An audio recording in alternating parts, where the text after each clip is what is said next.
அவருடைய வழிகளை உங்களாலும் என்னாலும் புரிந்து கொள்ளவே முடியாது. ஆனால் என்ன எழுதி இருக்கிறதோ அதை நாம் ஏற்றுக்கொள்ளும் பொழுது அவருடைய வழியிலே நாம் செயல்படுவோம். நாம் செயல்படும் பொழுது மலையும் கீழ்ப்படியும், தண்ணீரும் கீழ்ப்படியும், மரமும் கீழ்ப்படியும், நிழலும் கீழ்ப்படியும். நான் செய்ததை விட பெரிய கிரியைகளை செய்வீர்கள் என்று சொன்னவர் பொய் சொல்லுகிறதற்கு மனிதன் அல்ல.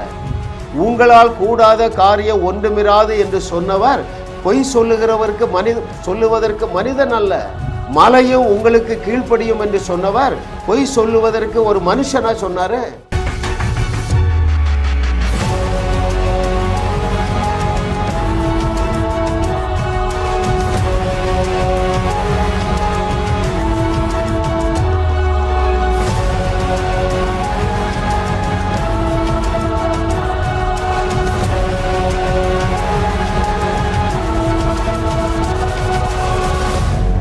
தேவனுடைய விருப்பத்தின்படி என்னுடைய வியூவர்ஸ் அத்தனை பேரும் நீங்கள் இப்பொழுது இருக்கிற நிலைமையை காட்டிலும் உங்களுடைய ஆசீர்வாதத்திலே நீங்கள் 1000 மடங்கு பெருகுவீர்கள் என்று சொல்லி கிறிஸ்து இயேசுவின் உண்மையுள்ள நாமத்தினாலே நான் உங்களை ஆசீர்வதிக்கிறேன்.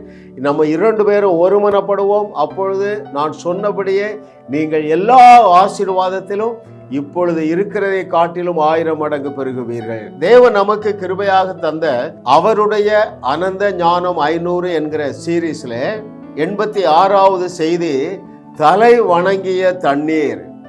மிக முக்கியமான சத்தியத்தை ஆவியானவர் நமக்கு கற்றுத்தர போகிறார்.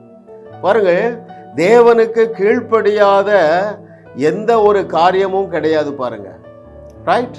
எல்லாமே கீழ்ப்படியும். எதெல்லாம் கீழ்ப்படிந்தது? மரம் கீழ்ப்படிந்தது, ரைட்? சூரியன் கீழ்ப்படிந்தது, சந்திரன் கீழ்ப்படிந்தது, ஆமென். வியாதிகள் கீழ்ப்படிந்தன. இன்னைக்கு இன்ட்ரெஸ்டிங்கான ஒரு செய்தியை ஆவியானவர் நம்மோடு பகிர்ந்து கொள்ள போகிறார். அது என்னவென்று சொன்னால் தலை வணங்கிய தண்ணீர். வேதத்தில் பல இடங்களில் தேவனுடைய பிள்ளைகளுடைய சத்தத்திற்கு தண்ணீர் கீழ்ப்படிந்திருக்கிறது. அதில் ரகசியங்கள் எல்லாம் இருக்கின்றன. அதை ஆண்டவர் நமக்கு கற்றுத்தரப் போகிறார். தேவ மனிதர்களுக்கு கீழ்ப்படியாத எதுவுமே கிடையாது. பாருங்க, பழைய ஏற்பாட்டிலும் சரி, புதிய ஏற்பாட்டிலும் சரி. ஹல்லேலூயா. இயேசு என்ன சொன்னார்? எப்பா, இமயமலையை கீழ்ப்படியும் என்று சொல்லி இருக்கிறார். ஏன் உங்களுடைய வியாதி இன்னும் கீழ்ப்படியாமல் இருக்கிறது? ஏன் இன்னும் உங்களுடைய கடன் பிரச்சனை கீழ்ப்படியாமல் இருக்கிறது? இன்றைக்கு காணுகிற எந்த பிரச்சனையும் நீங்கள் காண மாட்டீர்கள். தொடர்ந்து செய்திக்குள்ளாக நாம் கடந்து செல்வோம். பாருங்கள், even before the birth of our Lord Jesus Christ, இயேசு கிறிஸ்து பிறப்பதற்கு சுமார் 400 ஆண்டுகளுக்கு முன்பதாகவே அவருக்கு ஒரு பெயர் வைக்கப்பட்டது. அதை நாம் வாசிப்போமா? ஏசாயா 9வது அதிகாரம் 6வது வசனம். The book of Isaiah chapter 9 verse 6 B I shall read for you. அவர் நாமம் அதிசயமானவர், ஆலோசனை கர்த்தர், வல்லமையுள்ள தேவர், நித்திய பிதா, சமாதான பிரபு. அவருக்கு 5 நாமங்கள் சொல்லப்படுகின்றன. அதிலே முதலாவது நாமம் என்ன? அவர் நாமம் அதிசயமானவர். His very name is wonder. அப்போ நம்முடைய தேவனுடைய முறைகள் எல்லாமே மனிதனுடைய அறிவுக்கு எட்டாத வழிகள். அதனாலதான் நம்ம வாசிக்கிறோம், ஆராய்ந்து முடியாத பெரிய காரியங்களையும் எண்ணி முடியாத அதிசயங்களை செய்கிறார். முதலாவது என்னது? ஆராய்ந்து முடியாத. அவருடைய வழிகளை உங்களாலும் என்னாலும் புரிந்து கொள்ளவே முடியாது. ஆனால் என்ன எழுதி இருக்கிறதோ அதை நாம் ஏற்றுக்கொள்ளும் பொழுது அவருடைய வழியிலே நாம் செயல்படுவோம். நாம் செயல்படும் பொழுது மலையும் கீழ்ப்படியும், தண்ணீரும் கீழ்ப்படியும், மரமும் கீழ்ப்படியும், நிழலும் கீழ்ப்படியும். ஹல்லேலூயா. இன்றைக்கு ஒரு இன்ட்ரெஸ்டிங்கான சப்ஜெக்ட் என்ன பார்க்க போறோம்? தலை வணங்கிய தண்ணீர். வேதத்தில் பல இடங்களிலே தேவனுடைய பிள்ளைகளுடைய வார்த்தைக்கு அந்த தண்ணீர் தலை வணங்கி இருக்கிறது. அதை நம்ம தியானிக்க போகிறோம். ஹல்லேலூயா. அப்போ அவருடைய வழிகள் எல்லாமே சூப்பர் நேச்சுரல் வழிதான். வேதத்தில் பாருங்க, ஜனங்களை விடுவிக்க இயற்கைக்கு அப்பாற்பட்ட வழிதான் அவருடைய வழி. வேற என்ன? தேவைகளை சந்திக்க, பாதுகாக்க, ப்ரொமோட் பண்ண எல்லாமே அதிசய வழிதான். ஏனென்றால் அவர் நாமம் அதிசயமானவர். இன்றைக்கு மனிதர்களை கொண்டு தண்ணீர் மூலம் அவர் செய்த அதிசயங்கள் சிலவற்றை நம்ம தியானிக்க போறோம். பாருங்கள், முதலாவது தண்ணீரை இரத்தமாக மாற்றுகிற தேவன்.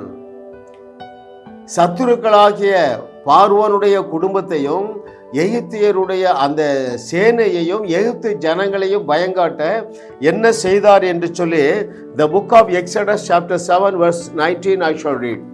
யாத்திராகமம் 7வது அதிகாரம் 19வது வசனத்திலே, மேலும் கர்த்தர் மோசேயை நோக்கி, ஆரோனிடத்தில் உன் கோலை எடுத்துக்கொண்டு எகிப்தின் நீர்நிலைகளாகிய அவர்கள் வாய்க்கால்கள் மேலும் நதிகள் மேலும் குளங்கள் மேலும் தண்ணீர் நிற்கிற எல்லா இடங்கள் மேலும் அவைகள் இரத்தமாகும்படிக்கு உன் கையை நீட்டு, அப்பொழுது எகிப்து தேசம் எங்கும் மர பாத்திரங்களிலும் கற்பாத்திரங்களிலும் இரத்தம் உண்டாயிருக்கும் என்று சொல்லு என்றார்.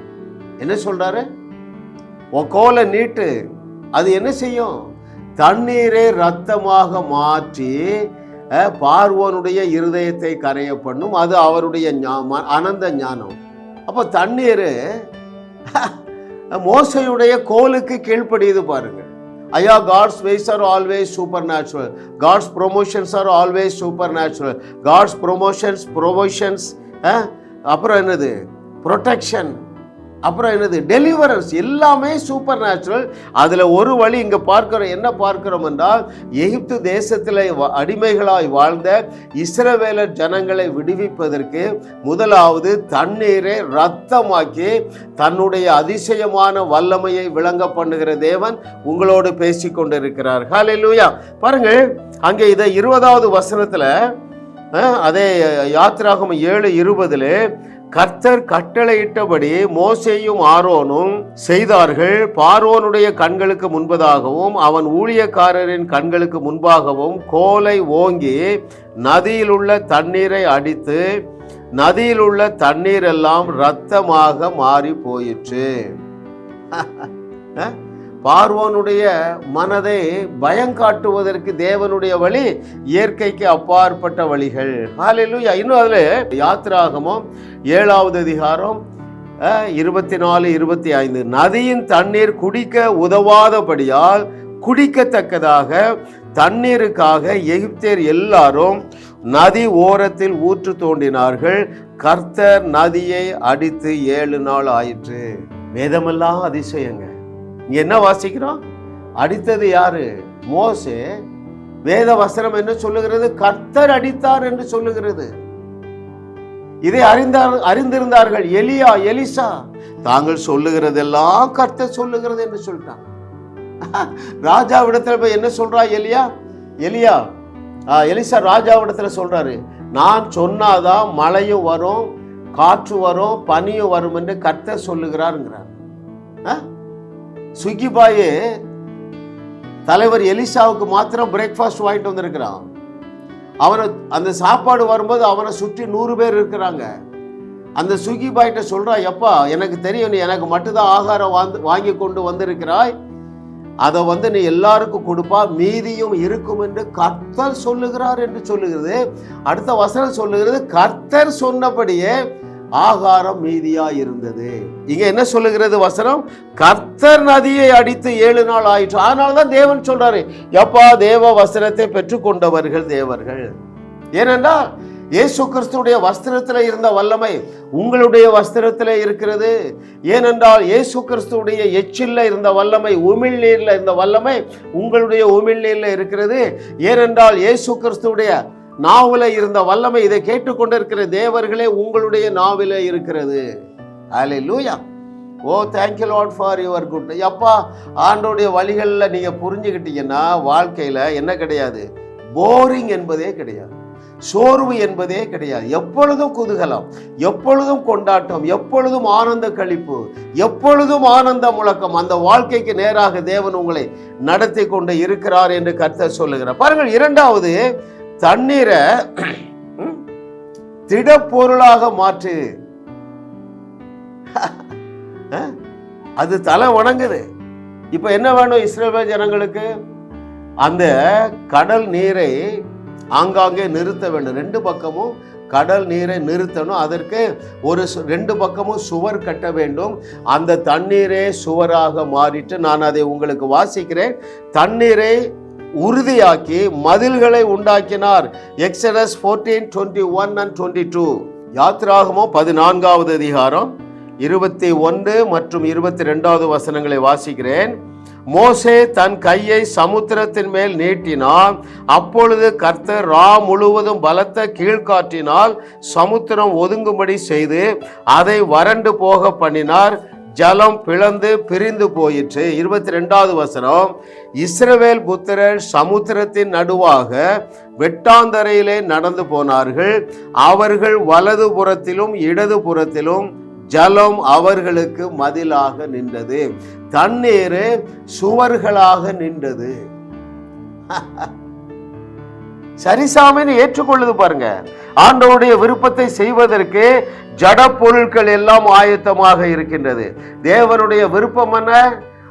அந்த கடல் நீர், செங்கடல் நீர் தன்னுடைய ஜனங்களை தொடக்கூடாது. அப்போ அதுக்கு 2 பக்கமும் மதில் கட்டணும். அங்கே இருந்த தண்ணீரையே மதிலாக்கி கொண்ட தேவன் உன்னோடு பேசிக்கொண்டு இருக்கிறார். Hallelujah. Oh, hallelujah. Thank you, Lord, for your goodness. Thank you, Master. இதுல தாங்க அந்த வார்த்தையை தேவன் சொல்லுகிறார் பாருங்கள். யாத்திராகமம் 4வது அதிகாரம் 20 மற்றும் 21வது வசனங்கள். The book of Exodus chapter 4 verses 20 and 21 I shall read for you. அப்பொழுது மோசே தன் மனைவியையும் தன் பிள்ளைகளையும் கழுதையின் மேல் ஏற்றி கொண்டு எகிப்து தேசத்துக்கு திரும்பினான். தேவனுடைய கோலையும் மோசே தன் கையில் பிடித்து கொண்டு போனான். கவனிக்கிறீங்களா? மோசே காய்ந்து கருவாடான ஆடு மேய்த்து கொண்டிருந்த கோல் தேவனுடைய கோலாக மாறிட்டு. ஏனென்றால் தேவனுடைய பார்வையிலே அவருடைய தாசனாகிய மோசே தேவனாக இருந்தார். இன்னும் அதை குறித்து 21வது வசனம், யாத்திராகமம் 4வது அதிகாரம் 21வது வசனத்திலே, அப்பொழுது கர்த்தர் மோசேயை நோக்கி, நான் உன் கையில் அளித்திருக்கிற அற்புதங்கள் யாவையும் பார்வோனுக்கு முன்பதாக செய்யும்படி எச்சரிக்கையாயிரு. இதை நான் உங்களுக்கு வலியுறுத்த விரும்புகிறேன். தேவன் உங்களுடைய வாட்சில், பேனாவில், மொபைல் போனில் தந்திருக்கிற அற்புதங்களை வெளிப்படுத்த நீங்கள் எச்சரிக்கையாக இருக்க போகிறீர்களா? Very serious matter. நீங்க ஏன் கிறிஸ்தவ பரிதாபமாக வாழ்ந்து கொண்டிருக்க தெரியுமா? தங்களுடைய கைகளிலே இருக்கிற அத்தனை பொருட்களிலும் மரித்தோரை உயிரோட எழுப்பக்கூடிய ஆற்றல் இருக்கிறது என்கிற நாலேஜ் இல்லைங்க. எச்சரிக்கையாயிரு. எதுக்கு? உன் கையில இருக்கிற அத்தனையிலேயே சூப்பர் நேச்சுரல் பவர் வச்சிருக்கிற, அதை நீ செயல்படுத்த எச்சரிக்கையாயிரு. Hallelujah. Oh, thank you Lord for your goodness. பாருங்கள், வேற எங்கெங்கெல்லாம் தண்ணீர் ஆனது கீழ்ப்படிந்தது. இன்னைக்கு தலைப்பு என்ன? தலை வணங்கிய தண்ணீர். எங்கெங்கெல்லாம் தலை வணங்கிட்டு என்று நீங்கள் தியானித்து பார்க்கும் பொழுது தேவனுடைய சித்தத்தை அறிந்து கொள்ளுவீர்கள், தேவனுடைய வழியை அறிந்து கொள்ளுவீர்கள். நீங்கள் மோசே செய்ததை செய்வீர்கள், அதைவிட பெரிய அற்புதங்களை செய்து நாம் ஆராதிக்கிற தேவனே ஒரே தேவன் என்று இந்த வையகத்திற்கு வழிகாட்டுவீர்கள். ஹல்லேலூயா. 3வது பாருங்கள், தண்ணீர் எங்கே கீழ்ப்படிந்தது என்று சொல்லி இதை யாத்திராகமம் 15:25 நான் உங்களுக்கு வாசிக்கிறேன். யாத்திராகமம் 15:25. மோசே கர்த்தரை நோக்கி கூப்பிட்டான். அப்பொழுது கர்த்தர் மோசேக்கு ஒரு மரத்தை காண்பித்தார். அதை அவன் தண்ணீரில் போட்டவுடனே அது மதுரமாக தண்ணீராக மாறிற்று. ஹல்லேலூயா. பாருங்கள், மாரா என்கிற இடத்துல இஸ்ரவேல் ஜனங்கள் பயணிக்கும் பொழுது அங்க என்ன வந்துட்டு? தண்ணீர் தாகம், கடுமையான தண்ணீர் தாகம். தாகத்தை போக்குவதற்கு தண்ணீர் இருக்கிறது என்று அங்கே இருக்கிற தண்ணீரை வாயிலே வைத்து பார்த்தால் கசப்பு, குடிக்க முடியாது.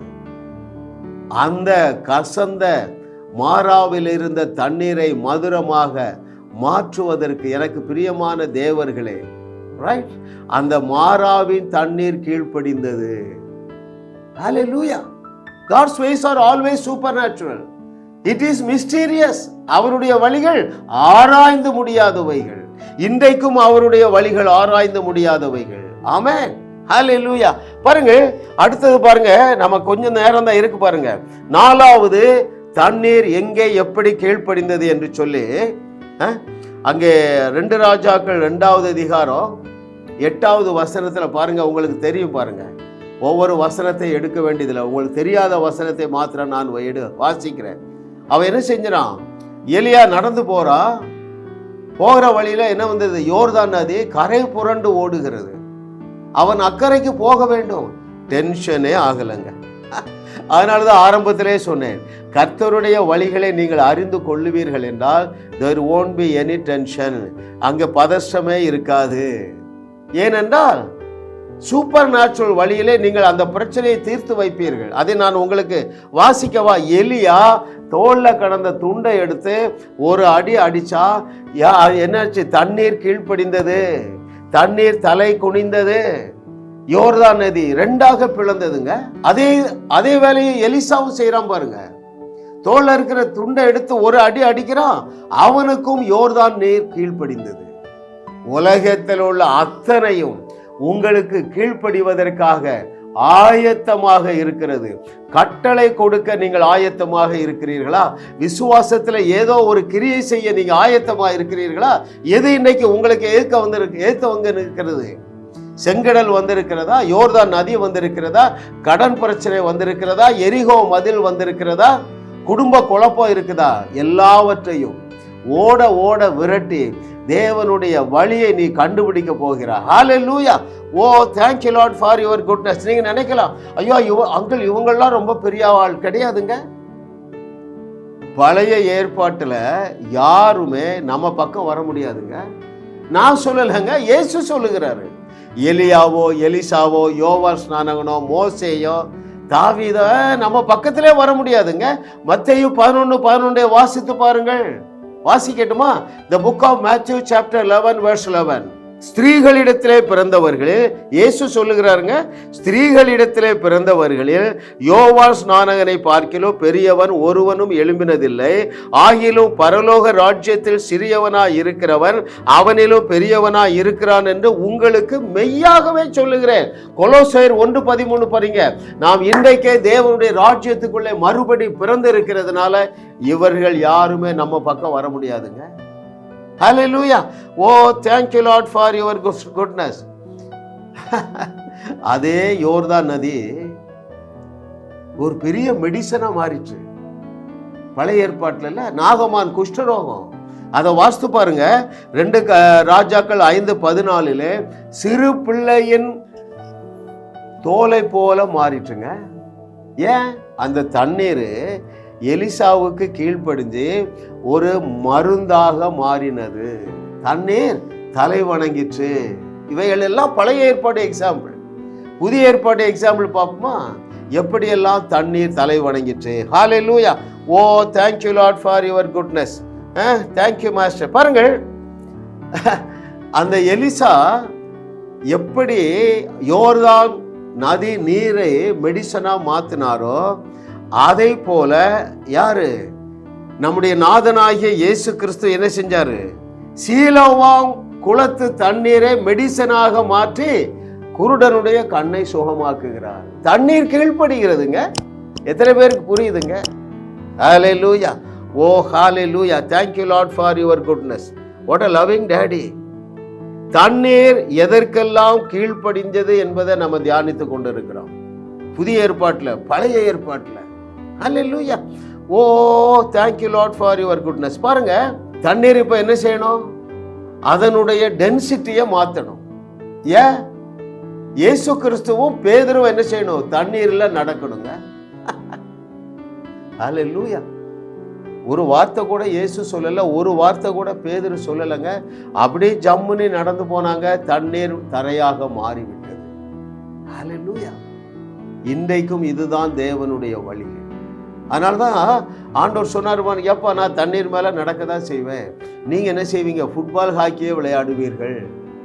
நான் செய்ததை விட பெரிய கிரியைகளை செய்யுங்கள் என்று சொல்லல, செய்வீர்கள். You shall do greater things more than me. நான் செய்ததை விட பெரிய கிரியைகள். அப்படின்னா என்ன அர்த்தம்? தண்ணீரின் மேலே அவர் நடந்தாரையா, ஃபுட்பால் ஹாக்கி நீ விளையாடுவாய், தண்ணீரின் மேலே அவர் நடந்தாரையா. மகனே மகளே, நீ என்ன செய்வா? நீ ஒரு லேடியா இருந்து இதை கேட்டுட்டு இருக்கியா? அது மேல ஹாக்கி விளையாடுவா, ஃபுட்பால் விளையாடுவா, வாலிபால் விளையாடுவா. அப்படிதாங்க தேவன் டிசைன் பண்ணி வைத்திருக்கிறாரு. அவர் லாசருடைய கல்லறையை காலி செய்தார். அவருடைய வார்த்தையின்படி இதை கேட்டுக்கொண்டிருக்கிற தேவர்களே, நீங்கள் கல்லறை தோட்டத்தையே காலி செய்வீர்கள். அதனாலதான் இதை போட்டிருக்கோம், you are a world shaker. Hallelujah. லாசருவின் கல்லறையை காலி செய்தார், லாசருவின் கல்லறையை காலி செய்தார், கல்லறை தோட்டத்தை நீ காலி செய்வாய், இயேசு செய்த கிரியைகளை நீயும் செய்வாய், அதை விட பெரிய கிரியை நாளும் ஒவ்வொரு நாளும் அவர் செய்ததை விட பெரிய கிரியைகளை செய்யக்கூடிய நாள் வந்துவிட்டது என்று சொல்லும்படியாக கர்த்தர் என்னிடத்தில் சொல்லுகிறார். அல்லேலூயா. ஐயா, இதற்கு மிகவும் சாதாரண நபர்களைத்தான் தேடுகிறார், சாமானியர்களைத்தான் தேடுகிறார். பேதுரு ஒழுக்கமானவனும் கிடையாதுங்க, புத்திசாலியும் கிடையாதுங்க, ராஜ வம்சத்திலையும் பிறக்கலைங்க, பாஸ்டர் வீட்லையும் பிறக்கலைங்க. மீன் பிடிச்ச அன்றாடம் காய்த்தியை கொண்டு அவனுக்கு என்ன பேரு? வேர்ல்டு ஷேக்கர். உலகத்தை கலக்குகிறவர்கள் இங்கேயும் வந்து விட்டார்கள் என்று சொன்ன இந்த உலகம் உன்னை பார்த்து சொல்ல போகிறது, உலகத்தை கலக்குகிறவர்கள். ஓ வாழுவோ வையகத்தையும் வாழ வைப்போ செய்திகளை, 1000 செய்திகளை கேட்கிற நீங்களும் வாழுவீர்கள், வையகத்தையும் வாழ வைப்பீர்கள். அப்படிதான் டிசைன் பண்ணி இருக்கிறாருங்க. இட் இஸ் சப்ப மேட்டர். ஹல்லேலூயா. ஓ யாராவது கஷ்டப்பட்டாங்களாங்க? நான் போயிட்டு வந்தேன் பாருங்க, எகிப்துல அந்த நைல் நதி அவ்வளோ பெரிய நதி. எனக்கு தெரிஞ்சு தாமிரபரணி ஆற்றுல நல்லா நொங்கு நுரையுமா வெள்ளம் போகும்போது நான் பார்த்துருக்கிறேன். அதை விட அதிகமாக தண்ணீர், அவ்வளோ பெரிய ரிவருங்க. அந்த ரிவர் வாட்டரையே மோசேயினுடைய கோல் ரத்தமாக மாற்றி விட்டது பாருங்க. அல்லேலூயா. ஓ தேங்க்யூ மாஸ்டர். அந்த தேவன் உன்னோடு பேசி கொண்டு இருக்கிறார், உங்களை கொண்டு உலகத்தை உலுக்குகிற பயங்கரமான அற்புதத்தை செய்ய போகிறார். ஓ அப்ப பாருங்க, இயேசு கிறிஸ்துவும் பேதுருவும் நடப்பதற்கு அந்த தண்ணீர் என்ன செஞ்சிட்டு, கலிலேயா கடல் தண்ணீர் கல்லாக மாறி வழியை உண்டு பண்ணினது. ஹல்லேலூயா. டென்சிட்டியே மாற்றிட்டுங்க. அடுத்தது எதுக்கு கீழ்ப்படிஞ்சது? அசால்ட்டா போவாரு. எப்பா தண்ணியை எதுல ஊத்துங்க? கற்சாடியில ஊத்துங்க. ஊத்திட்டீங்களா? இப்போ மொண்டு கொண்டு கொடுங்க. திராட்சை ரசமாக மாறிற்று. அல்லேலூயா. இப்படிப்பட்ட அற்புதங்களை செய்து தேவனுடைய வார்த்தையை இதை கேட்டுக்கொண்டிருக்கிற ஒவ்வொருவரும் தேவனுடைய ராஜ்யத்தை நீங்கள் கட்ட போகிறீர்கள் என்று கர்த்தர் சொல்லுகிறார். அதுதான் தேவன் நமக்கு வைத்திருக்கிற வழிங்க. அதுதான் தேவன் நமக்கு வைத்திருக்கிற வழி. பாருங்க, நான் அடிக்கடி சொல்லிட்டு இருக்கேன், வேதத்திலையும் இருக்க வேண்டும், என்னுடைய அனுபவத்தில் இருக்க வேண்டும். அப்பொழுதுதான் நான் உங்களுக்கு சாட்சியாக சொல்லுகிற வழக்கம். நான் கிருப கிருப கிருப பாருங்க. பல தேசங்கள்லேருந்து என்னை அழைக்கிறார்கள். ஒரு சகோதரி அழைக்கிறார், கண்ணில் என்னது கேன்சர் வியாதி, தண்ணீர் எடுமா, எடுத்துட்டியா? இயேசுவின் நாமத்தினால இந்த தண்ணீருக்குள்ள இந்த கேன்சர் வைரஸ், கடைசி வைரஸையும் அழிக்கிற வல்லமை இறங்குவதாக என்று நான் சொல்லுறேங்க. முகத்தை கழுவுறாங்கங்க. அடுத்த நாள் டாக்டர்கிட்ட போனால் கேன்சர் வைரஸ் இல்லை. நீ நம்புகிறபடி ஆகிறதுப்பா, நீ விசுவாசிக்கிறபடி ஆகிறது. சமீபத்தில் கடந்த வாரத்தில், இது ஜூலை 2024 ஆண்டின் 4வது வாரத்தில் உங்களுடைய இந்த செய்தியை நான் பதிவு செய்கிறேன். போன வாரத்தில் ஜூலை 3வது வாரம் 2024 வசனத்தில் ஒரு சகோதரி என்னையும் என்னுடைய மனைவியும் அழைத்து கொண்டு போறாங்க. எதற்கு? அவருடைய வீட்டில் இருக்கிற கடன் பிரச்சனை நீங்க வேண்டும், தடைகள் நீங்க வேண்டும் என்று சொன்னாங்க. அப்போ அவங்க ஒரு ப்ராப்பர்ட்டியில் போகும்போது, பிரதர் இதில் 30 அடி ரோடு உண்டு, இந்த ரோட்டில் இப்போ என்க்ரோச்மெண்ட்டு வந்துட்டு 70 பேர் வீடை கட்டிட்டாங்க, நாங்கள் 8 வருஷம் கேஸ் போட்டுருக்கிறோம், விடை கிடைக்கலன்னாங்க. நான் ஒரு டம்ளரில் தண்ணி வாங்கிட்டு தெளிச்சேன். இயேசுவின் நாமத்தினால தடைகள் விலகுது, வழி இல்லாத இடத்துல வழியை உண்டு பண்ணுகிற தேவன் வழியை உண்டு பண்ணுகிறார் என்று சொல்லிட்டு வந்துட்டேன். 8 வருஷம் கேஸ் நடக்குது, எனக்கு தெரியாது பாருங்க. 3வது நாள் சுமார் 10 புல்டோசர் அரசாங்கத்தினாலே அங்கே அனுப்பப்பட்டு ஒரே நாளில் அந்த 30 அடி சாலை ரெடி ஆயிடுச்சு. ஹல்லேலூயா. இப்போ இதுல தண்ணீர் இருக்கிறது, ரைட்? தண்ணீரின் அற்புதங்களை தான் நம்ம தியானிக்கிறோம். தண்ணீர், அதாவது தலை வணங்கிய தண்ணீர். நீங்க ஒரு 3 நேரம் தொடுங்க, சரிங்களா? உங்கள் சரீரத்தில் இந்த வல்லமை வந்து பாயும். அது என்ன வல்லமை? அன்றைக்கி அந்த இயேசு கிறிஸ்துவுடைய வஸ்திரத்தில் இந்த வல்லமை டச் பண்ணுங்க. ஜஸ்ட் 3 டைம், 1 2 3 செக் பண்ணி பாருங்க. அந்த கேன்சர் அங்கே கட்டி இல்லை என்று கர்த்தர் சொல்லுகிறார். ஹல்லேலூயா. இப்படிதான்ப்பா தேவனுடைய ராஜ்யம் வேலை செய்யுது. அப்போ நான் அதைத்தானே உங்களுக்கு பிரசங்கிக்க வேண்டும். தேவனுடைய ராஜ்யம் எப்படி வேலை செய்கிறதோ அப்படித்தான் நம்ம பிரசங்கிக்க வேண்டும், அப்படித்தான் நம்ம டெமான்ஸ்ட்ரேட் பண்ண வேண்டும். நான் செய்ததை விட பெரிய கிரியைகளை செய்வீர்கள் என்று சொன்னவர் பொய் சொல்லுகிறதற்கு மனிதன் அல்ல. உங்களால் கூடாத காரியம் ஒன்றுமிராது என்று சொன்னவர் பொய் சொல்லுவதற்கு மனிதன் அல்ல. மலையும் உங்களுக்கு கீழ்ப்படியும் என்று சொன்னவர் பொய் சொல்லுவதற்கு ஒரு மனுஷனா சொன்னாரு. கர்த்தரை தெய்வமாக கொண்ட நீங்கள் சாதாரண மனிதர்கள் கிடையாதுங்க. தேவனுடைய வார்த்தையில சொல்ல போனால் நீங்களும் நானும் மனிதர்களே கிடையாது. ஏன்? உன்னை தேவன் என்று இயேசு சொன்னாரே. இதை கேட்டுக்கொண்டிருக்கிற மகனே மகளே, உன்னை தேவன் என்று இயேசு சொன்னாரே, அவர் சொன்ன வார்த்தை ஒன்றும் தவறிடாதே. இயேசு செய்த கிரியைகளை நீயும் செய்வாய், அதை விட பெரிய கிரியை நாளும் ஒவ்வொரு நாளும் நீங்க அற்புதம் செய்வீங்க. அற்புதம் செய்யாத நாளே கிடையாது. It's a waste. இன்னைக்கு காலையில் இந்த செய்தியை பதிவு செய்கிற இப்பொழுது காலை 11:45 4 இடத்துல இருந்து எனக்கு ஃபோன் வந்தது. 2 கால் வெளிநாட்டு காலுங்க, 4 இடத்துல அற்புதம் செய்து விட்டு தான் உங்கள் மத்தியிலே குதூகலமாக நின்று பேசி கொண்டிருக்கிறேன். அப்படிப்பட்ட உன்னதமான வாழ்க்கை வாழும்படியாகவே தேவன் உங்களை ஆயத்தம் பண்ணி கொண்டு இருக்கிறார். உங்கள் கையில் இருக்கிற எல்லாத்துலேயும் பவர் இருக்குங்க. விசேஷமாக உங்கள் கையில் இருக்கிற மொபைலில் சூப்பர் நேச்சுரல் பவர் இருக்குது. ஏன் தெரியுமா? மோசே கையில் இருந்த கோல் அது. உங்களுடைய கையில் இருக்கிற உங்கள் ஃபோனுங்க, எதுக்குனாலும் நீங்கள் யூஸ் பண்ணுங்க. இதை படத்தை கட் பண்ணி உங்கள் வீட்டில் ஒட்டுங்க. உங்கள் வீட்டில் தரித்திரத்தை தேடியும் காணாதிருப்பீர்கள், குடும்ப சண்டையை தேடியும் காணாதிருப்பீர்கள். ஒரு பரிபூரணமான விடுதலையையும் பரிபூரணமான ஆசீர்வாதத்தையும் நீங்கள் அனுபவிப்பீர்கள் என்று கர்த்தர் சொல்லுகிறார். ஜாஸ் மினிஸ்ட்ரி செய்திகள் மூலமாக நீங்கள் ஆசீர்வதிக்கப்பட்டிருக்கிறீர்கள். நீங்கள் இந்த ஊழியத்தோடு கைகோர்க்கும்படியாக உங்களை அழைக்கிறோம். நீங்கள் காணிக்கை விதைக்கக்கூடிய நல்ல நிலமாக ஜாஸ் மினிஸ்ட்ரிஸ் இருக்கிறது. விசுவாசத்தோடு உற்சாகமாக பெருக விதையுங்கள். தேவன் உங்களை 1000 மடங்கு பெருக செய்வார். வாரந்தோறும் சென்னை முகப்பேரில் நடைபெறும் கிங்ஸ் அண்ட் குயின்ஸ் அசம்பிளி ஞாயிறு ஆராதனைக்கு அன்புடன் அழைக்கிறோம். சத்தியத்தை சரியாக அறிந்து வெற்றி வாழ்க்கை வாழுவீர்கள். சென்னையில் உள்ள உங்கள் நண்பர்கள் உறவினர்களையும் 3 மாதங்கள் தொடர்ந்து வரும்படியாக உற்சாகப்படுத்துங்கள். முற்றிலும் ஜெயமான வாழ்க்கை வாழுவார்கள். உங்களையும் வாழ வைத்து உங்கள் மூலம் உலகத்தையும் வாழ வைக்கவே தேவன் எங்களை கிருபையாக அழைத்துள்ளார். விடுதலை பெறவும் சுகத்தை அனுபவிக்கவும் தொலைபேசியில் எங்களோடு தொடர்பு கொள்ளுங்கள். ஜாஸ் மினிஸ்ட்ரிஸ் யூடியூப் சேனலில் தொடர்ந்து செய்திகளை கேளுங்கள். சப்ஸ்கிரைப் செய்யுங்கள். வீடியோக்களை லைக் செய்து பலரோடு பகிர்ந்து கொள்ளுங்கள். அவர்களும் ஆசீர்வதிக்கப்படட்டும்.